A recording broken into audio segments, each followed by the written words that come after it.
Como o Supremo, que teoricamente deveria ser o guardião da Constituição, não a está aguardando e o senhor já fez menção a isso, qual é o tamanho do Congresso para fazê-lo hoje?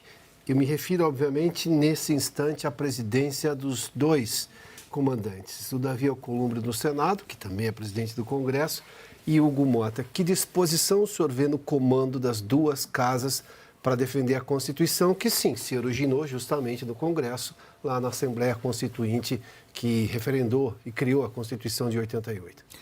Piotr, a democracia brasileira está doente. Isso é um fato, né? Há uma hipertrofia, ou seja, um excesso de poderes, de um dos poderes da República em função dos outros, né? Em cima dos outros. Há uma invasão de prerrogativas, e isso é muito perceptível. A população, infelizmente, perdeu a confiança nas instituições. Qualquer pesquisa de opinião vai atestar isso, né? Infelizmente, porque nós defendemos a Constituição, defendemos o ordenamento jurídico, a segurança jurídica, o devido processo legal.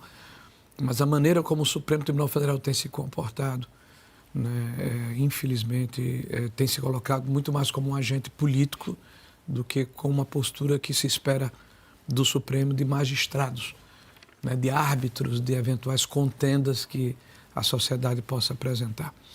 Então, hoje o Congresso brasileiro é reflexo, eu diria, do pragmatismo e do modelo político que se estabeleceu no país desde 1985, com o fim do regime que existia anteriormente, que pregava ou que preconizava o bipartidarismo.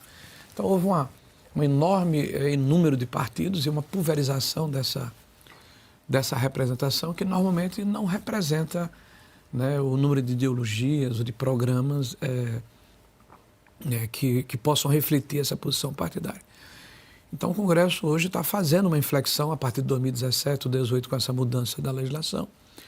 Diminuiu, acho que era em 14 ou 12 partidos hoje aptos a recepcionar fundo partidário e tempo de televisão. Isso deve diminuir nessa próxima eleição. A gente está vendo uma série de movimentos de fusão, de federação partidária.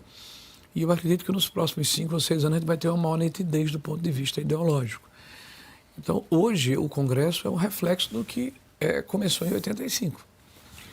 Por que eu contextualizei? É porque eu não acredito que hoje o presidente da Câmara nem do Senado fará o enfrentamento necessário para colocar a bola no centro do jogo.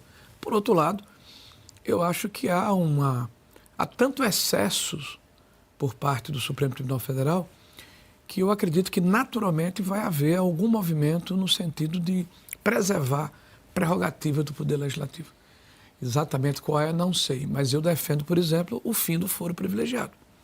O foro que deveria ser uma blindagem para que os parlamentares pudessem exercer a sua atividade sem serem pressionados, sem serem coagidos, sem serem extorquidos, sem serem chantageados, né, por quem quer que seja. Aliás, a palavra é quaisquer, né?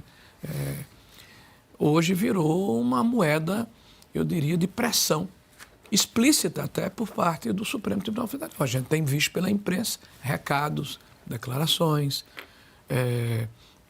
notícias de que existem 80 inquéritos a serem abertos contra parlamentares, que diversos parlamentares têm inquéritos ou respondem a processos dentro do Supremo Tribunal Federal. E tudo isso faz com que esses parlamentares que deveriam exercer a sua atividade com autonomia, né, terminem sendo premidos por essa circunstância que, na minha opinião, hoje é absolutamente deletéria.